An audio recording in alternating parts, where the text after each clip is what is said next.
Hi, and welcome again to Ivy English. I'm Karen. And I'm Chris Gorski. Today is May 22nd, and today we're going to hear part one of a two-part article. And we're on page 56. The article is entitled, Riding Trains and Sipping Tea, Alishan's Twin Treasures. So, Karen, when was the last time you were at Alishan? It's been quite a while, a few years. Same for me. So I haven't been terribly far south in Taiwan as of recently. We just haven't left and we haven't gone south. And so, of course, I haven't been to Alishan. So I was excited about today's article because it got me thinking about our last trip there. It got me thinking about the technology. I had some extra time this month. So I did like a super deep dive on Alishan. And I was learning all these fun and interesting things that never occurred to me while I was actually there how many ever years ago. Now I'm really looking forward to what you found. I hope you guys like it too. I also want to very briefly just say thank you to a listener who wrote in several months ago asking me to slow down because I usually work with younger people. I'm in the habit of speaking very slowly with them. However, at Analytical, I'm thinking people are a little older. They have more experience in learning English, and so I purposely sped up. But I neglected to remember that not everybody has the same listening ability, myself included. My listening was the slowest skill to develop for me as I learned Chinese. And so I want to say thank you to that person for reaching out and just asking me. I think that's a super fair thing. And honestly, good news or bad news, I really like hearing from everybody. So thank you again. Sadly, I forgot to write down your name. So if you're listening, I saw your message and I wanted to say thank you to that. And I will try to slow down as well if that helps you understand better. They said very nice things about you. We'll talk about that later. Okay. All right. So our title again, Riding Trains and Sipping Tea, Alishan's Twin Treasures. Long before modern highways crossed Taiwan's rugged landscape, Jiayi's Alishan Forest Railway pioneered the way through the mountains. Its tracks wound through a large forest of tall trees, offering stunning views of the region's natural beauty. Let's get aboard now and let the train carry us back to the early days of the railway when the tracks were first laid through this wooded forest. After Japan took control of Taiwan in 1895, the government recognized the value of Alishan's wood, but transporting timber from such rough terrain was no easy task. The railway skillfully dealt with the steep slopes of the mountains using horseshoe curves, a spiral route, and Z-shaped switchbacks.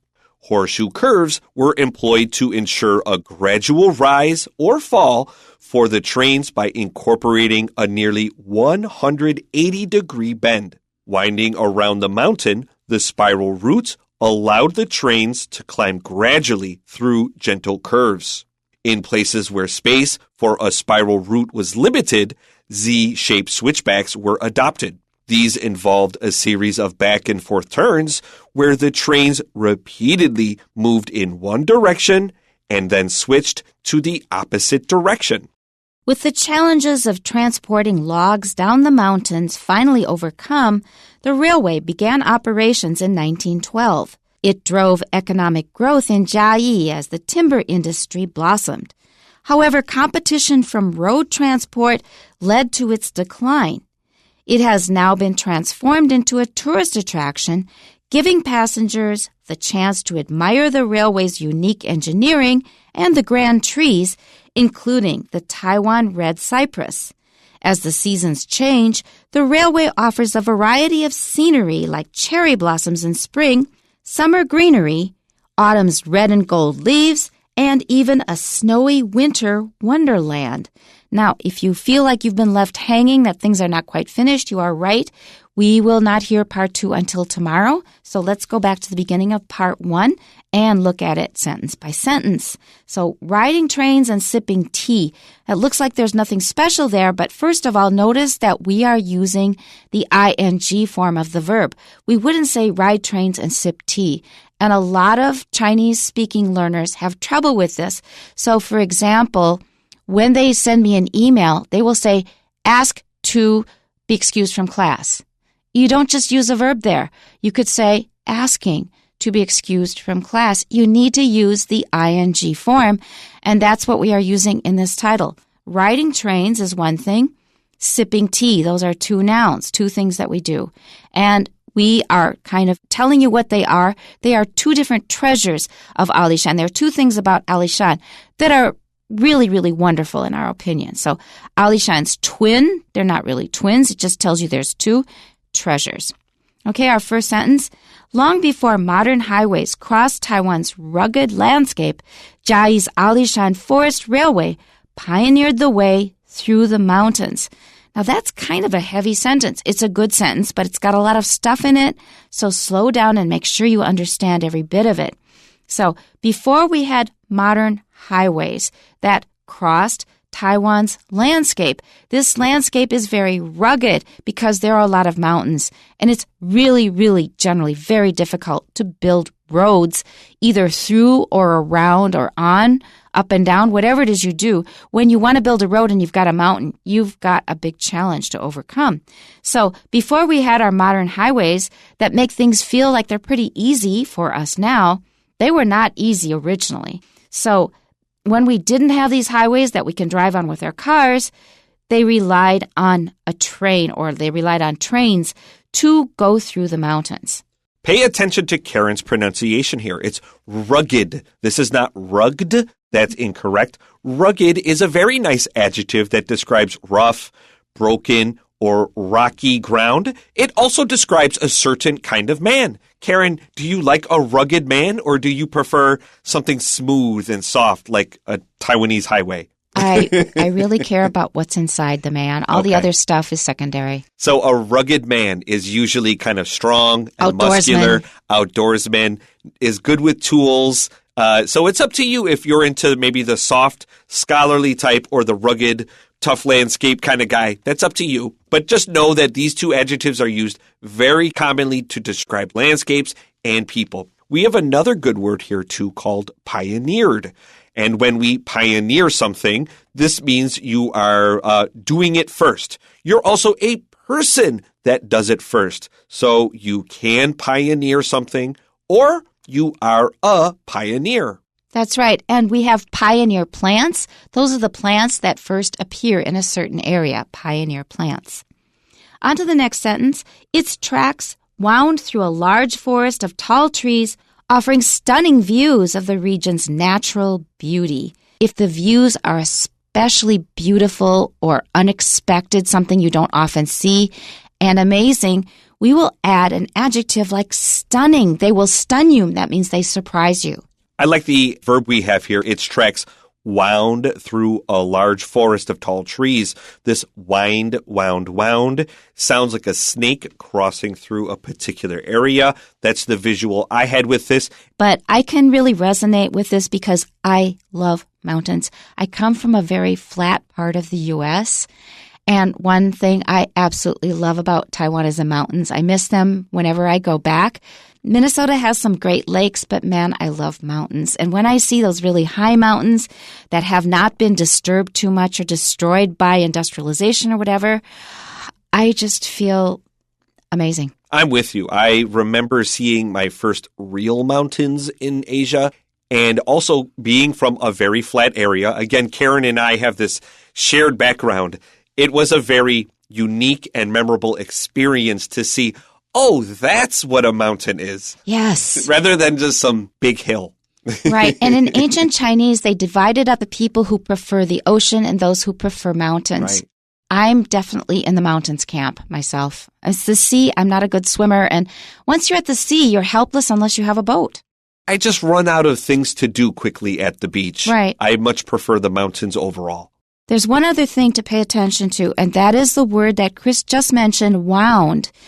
It is also pronounced wound, and it has a totally different meaning. If you have been hurt, like you cut yourself when you were cooking, you will have a wound. It's spelled the same. The only way you can tell the difference is by context. And the past tense of wound is wounded. So we have wind, which can also be pronounced wind in a different context. That's exactly why I originally said it. Okay, so wind, wound, wound, and then we have wound, wounded, wounded. Okay, let's move on to the next sentence. Let's get aboard now and let the train carry us back to the early days of the railway, when the tracks were first laid through this wooded forest. So when the tracks are already laid and then the trains are running, you don't have a problem. But think of the people who had to build the tracks. Okay, let's jump on in. After Japan took control of Taiwan in 1895, the government recognized the value of Alishan's wood, but transporting timber from such rough terrain was no easy task. When a nation takes over another nation for colonistic purposes, it wants to make Taiwan a colony. One of the top priorities is, why are we investing our military in this area and what can we get out of it? The purpose of a colony is to extract resources and send it back to the motherland. Yeah, which is kind of sad. That's the first thing I think of, some outsiders coming in and cutting down trees in our beautiful forest. So we have rough terrain. That's just the same phrase that we saw in our very first sentence today, rugged landscape. And this was not easy because the land is rugged, rough. It's broken and uneven. Of course, it will not be easy to get timber. Timber is just the word for the wood that has been cut down and prepared to be used for buildings. Let's go on to our next sentence here. The railway skillfully dealt with the steep slopes of the mountains using horseshoe curves, a spiral route, and Z-shaped switchbacks. I'm wondering how many people have actually seen a horseshoe? That's an interesting question. I grew up with a horseshoe in my house, so I know what they look like. I imagine most people have seen at least a drawing of a horseshoe because they watch cartoons. Yeah, maybe from cartoons, because I'm thinking young people now may not have much chance to go horseback riding or be around horses. I had to pause, and that was like, yeah, that's a good question. How many people actually know where the horseshoe is? If you don't know, just watch some old cartoons. There's always some horse running around. Or you can get to it faster if you just Google it. You will see it. The curve is just a line making a partial circle. So horseshoe curves, spiral routes, and Z-shaped switchbacks will all be defined. Before we get there, I just want to point out also that today we take trains for granted, but there were a lot of important standardizations that needed to take place in the 19th and 20th century. The U.S. pioneered, that means they did it first, pioneered the railroad, but America was a very big country, so it had a very wide gauge. The gauge is the tracks the railroad actually sits on. And that's spelled G-A-U-G-E, G-A-U-G-E, but to me it looks like gauge. That's what it looks like, but we pronounce it gauge. That's right. It's pronounced gauge, and it's a word that people spell incorrectly all the time, including myself. I often misspell it G-U-A. Be careful. It's G-A-U. I just NG'd twice on that. So in the U.S., the gauge is 1,463 millimeters. It's quite big. In Japan, because it's a mountainous country without a lot of land, their gauge is 1,097 millimeters, much smaller. However, the Alishan line, because of how rugged the terrain, it's just 762 millimeters. Oh, that's a lot smaller. It is tiny. When you look at it as an American, it's crazy to look at it. It's like a toy train. And the reason why is because this toy train has to go up this very difficult terrain. Let's continue. Horseshoe curves were employed to ensure a gradual rise or fall for the trains by incorporating a nearly 180-degree bend. Okay, for the Alishan railroads, the most important thing to remember is that we are going from sea level to very high in just a few kilometers. And trains are very bad at this. So the Alishan train line goes to about 2,216 meters in just 71 kilometers. Trains cannot do that. They just will slip on the track, and now the train will fall off the track, and you have this horrible disaster. If you want a train to go this high, it has to do it very slowly and very gradually. And the best way to do that on a mountain is to make these big loopy turns so it can very slowly go up. You almost won't even notice it at some places. It's literally just an elevation increase of 1 or 2 degrees in some spots. Okay, next sentence here. Winding around the mountain, the spiral route allowed the trains to climb gradually through gentle curves. So a spiral is something that goes around in circles, getting a little tiny bit higher each time. That's right. Now, this gentle curve is just a turn, but it's very big. This is not a very sharp turn. Okay, our next sentence. In places where space for a spiral route was limited, Z-shaped switchbacks were adopted. I only learned that word when I went to a national park, a very famous national park in California, namely Yosemite, because they warned us of switchback turns on the path. Yeah, I actually didn't know this term either. When I saw it, I said, oh, that has a name. Of course it does. But I also had to look up switchback. You probably don't know what this means either, and this is just a back and forth turn. I want you to imagine we're going to walk up from the first floor to the second floor. After you walk up about half the stairs, you have to turn around and then go walk up more stairs to reach the second floor. That's a Z-shaped switchback. It's just like going up a flight of stairs. So it makes you go in the other direction so that you can go up more gradually. Okay. These involved a series of back and forth turns where the trains repeatedly moved in one direction and then switched to the opposite direction. And that describes how a switchback is designed. Let's go to the last paragraph. With the challenges of transporting logs down the mountains finally overcome, the railway began operations in 1912. So Japan actually only built its first railroad in 1872. So in 1895, it has taken over Taiwan, and now it's like, okay, we should build another railroad here. Okay, it drove economic growth in Jiayi as the timber industry blossomed. Now I have visions of more and more trees being cut down. Isn't the word blossom here a little bit, it's almost ironic because yes. Blossom is the opening of a flower. It means growth. And these flowers aren't opening. They're getting cut down and smashed under these trees. That's a very good point. I guess they're only looking at it from the point of view of the timber industry, and they're making more money. Their industry is blossoming. That's correct. However, competition from road transport led to its decline. So originally, people relied very heavily on the railroad because that was really the only way to get up and get things up and down from the mountain. But later on, they were building more roads that other vehicles could travel on. That's right. Once you got it out of the mountains, there was not a need for a second railroad. Just stick it on some trucks and you're good. It has now been transformed into a tourist attraction, giving passengers the chance to admire the railway's unique engineering and the grand trees, including the Taiwan red cypress. Now, this sentence takes us in a number of directions. So the first thing I think of is when it says tourist attraction, I think of people going to Alishan and riding on the train. It's something just about everybody does, at least on their first visit to Alishan. So when you're going on this train, you can look around and enjoy the beautiful scenery and also the amazing engineering that made that train possible, plus the trees. And now it brings us to trees. And what kind of trees? One very, very important tree in that area is the Taiwan red cypress.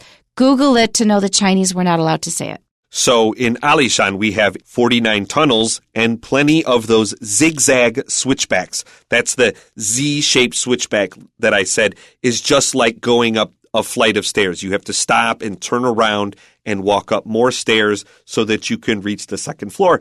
Remember the design philosophy of the Alishan Railway, that you are going from 2,216 meters all the way up 71 kilometers. Trains are not good at that, so there are lots of little problems to solve. Tunnels are very beautiful to drive through today. They're very exciting for kids, but they're extremely practical. When you see a tunnel, the people said, It is cheaper and easier to blow up this mountain and dig a very dangerous tunnel than it is to build more tracks around this. And so it's a little bit of an interesting engineering problem every single time you see a tunnel and you know someone had to make a very expensive decision. And dangerous, and people inevitably die when they do that. Absolutely. Right. And the first thing that makes me think of is going from Taipei to Yilan. That was only possible through this process.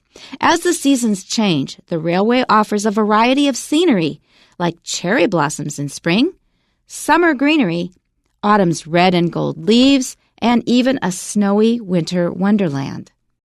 So these trains that Japan built here, actually, even though Japan was very nationalistic, that meant it very pro-Japan, it was not looking for a lot of outside influence. When it came to the railroads, Japan knew that they really didn't have the engineering skill needed for their early railroads. And so they just adopted a lot of American customs. When they realized that Japan just was not as big as America, then they began implementing their own unique ways of running railroads. In the U.S., private companies were massively important in railroad development. Japan and its colonies were almost universally state-owned. There were only some private railroads, and those were very specific purpose. In the U.S., if you were on a railroad, you were probably riding with a private company. In Japan, this almost certainly was not the case. This was a government train built and controlled by the government. This was also true in Taiwan. However, interestingly, they still used American trains just because America had the Rocky Mountains and they had already figured out most of the tricky engineering problems that needed to be solved as they were moving west across the U.S. Now, there are a lot of advantages for utilities like this, like trains being government run. That means that they are not doing it for profit. They are doing it basically to serve the people. But on the other hand, they may just be putting in their time and not work hard to innovate. You are actually stumbling upon a real truth about this that unfortunately we won't have time to get into, but really Japan's railroads were designed as a service where the U.S. was designed as a for-profit enterprise. You walked right into a very important point about this. That's right. You'll really go down a rabbit hole if you look into that one about profit and railroads and the U.S. Well done. Okay, that's all we have time for today, but we're going to continue this article tomorrow. Make sure you tune in then. We'll see you then. Bye-bye. Bye-bye.